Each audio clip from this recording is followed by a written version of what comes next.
Halo semuanya, pernah nggak sih kamu ngerasa hidup ini gitu-gitu aja, kayak cuma sekedar ngejalanin rutinitas? Nah, hari ini kita bakal bongkar The Circle Blueprint, sebuah kerangka berpikir yang bisa jadi bakal ngubah total cara pandang kita soal hidup. Yuk, langsung aja kita mulai. Oke, bagian pertama ini langsung to the point. Kita mulai dengan satu pertanyaan yang kelihatannya simpel, tapi sebetulnya jadi akar dari semua yang akan kita bahas. Coba deh kita jujur sejenak sama diri sendiri. Kamu saat ini lagi benar-benar berkembang atau cuma sekedar bertahan hidup? Apakah hari-harimu itu penuh semangat atau rasanya cuma kayak lagi-lagi mulangin hal yang sama?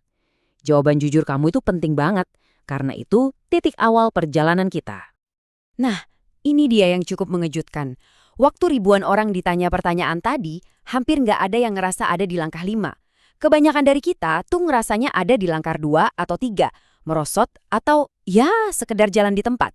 Jadi ini bukan cuma masalah kamu doang, ini kayak fenomena umum di mana banyak orang ngerasa stuck. Oke, kalau ternyata banyak banget dari kita yang ngerasa mandek, terus solusinya apa dong? Disinilah kita masuk ke inti dari semuanya. Sebuah model baru buat memahami hidupmu yang disebut cetak biru lingkaran atau The Circle Blueprint. Coba deh bayangin ini kayak blueprint atau cetak biru rumah, tapi buat jiwa kamu. Ini tuh semacam peta dari semua hal yang kamu sadari maupun yang nggak kamu sadari, yang nentuin kualitas hidup kamu. Ini adalah jawaban dari kenapa dibalik setiap keputusan yang kamu ambil. Kita semua loh punya lingkaran ini, sadar atau nggak sadar. Apa aja yang ada di dalamnya, nilai-nilai kita, impian kita, hubungan kita, semua itu diam-diam ngebentuk takdir kita. Bisa dibilang ini tuh kayak DNA psikologis kita. Biar lebih kebayang, ada contoh paling kuat dari kisah dua kakak beradik.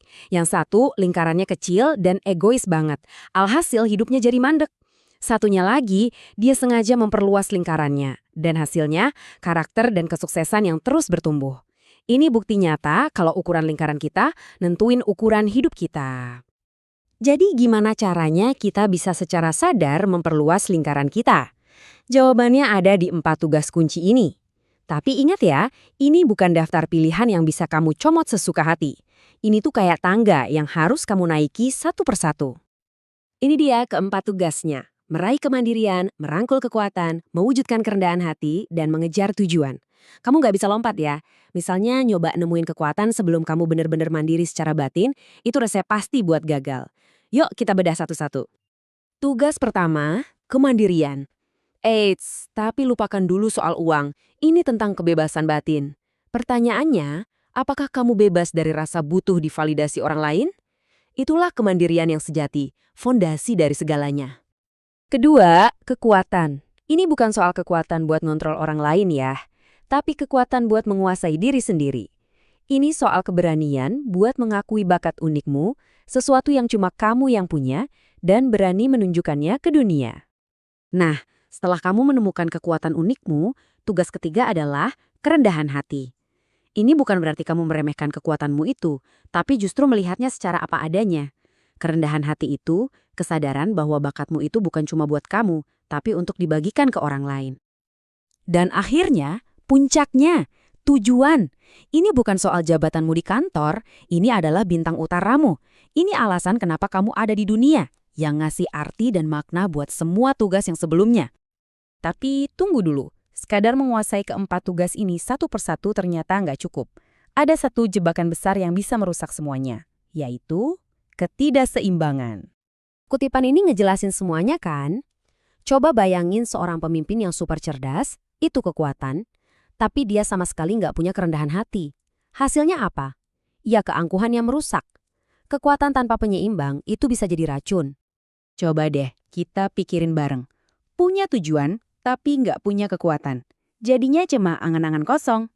Punya kerendahan hati, tapi nggak sadar punya kekuatan. Jadinya minder dan ngerasa nggak berharga. Setiap elemen butuh elemen lainnya biar berfungsi. Dan tanpa kemandirian sebagai fondasi, ya semuanya bisa luntuh. Terus gimana sih wujud lingkaran yang seimbang itu di dunia nyata? Kenalin, ini Jorge Muñoz. Dia bukan CEO atau selebriti, dia seorang sopir bus sekolah. Dan hidupnya itu adalah contoh nyata dari sebuah mahakarya keseimbangan. 70.000. Lebih. Itu bukan angka di laporan keuangan perusahaan ya, itu jumlah makanan hangat yang dibagikan oleh satu orang. George Munoz ini bukti hidup. Dia mandiri, dia menggunakan kekuatannya yaitu memasak dengan kerendahan hati untuk sebuah tujuan mulia. Ini bukti bahwa hidup yang hebat itu bukan tentang apa yang kamu punya, tapi tentang apa yang kamu berikan. Oke, kita udah lihat teorinya, kita udah lihat contohnya. Sekarang bagian yang paling penting, gimana caranya kamu bisa melakukan ini? Yuk kita ngobrolin gimana caranya kamu bisa jadi arsitek dari lingkaran hidupmu sendiri. Pada dasarnya, ada dua cara buat kita bergerak. Didorong oleh rasa sakit atau ditarik oleh sebuah visi. Kalau didorong, itu kayak kita lari dari bahaya, sifatnya reaktif. Tapi kalau ditarik oleh visi, itu kayak kita ngikutin panggilan. Itu proaktif dan penuh energi positif. Nah, kamu mau pilih bahan bakar yang mana? Dan ini mungkin kebenaran yang paling melegakan dari semuanya. Lingkaranmu itu nggak diukir di atas batu. Anggap aja ini sebuah sketsa. Kamu yang pegang pensilnya. Kamu bisa gambar ulang kapanpun kamu mau. Bahkan sekarang juga. Kemandirian, kekuatan, kerendahan hati, dan tujuan. Itulah 4 bagian dari hidup yang berkembang. Pertanyaannya sekarang bukan lagi, apa itu? Tapi apa yang akan kamu lakukan dengan itu? Kira-kira goresan pertama apa yang mau kamu buat di lingkaranmu hari ini? Terima kasih sudah menyimak.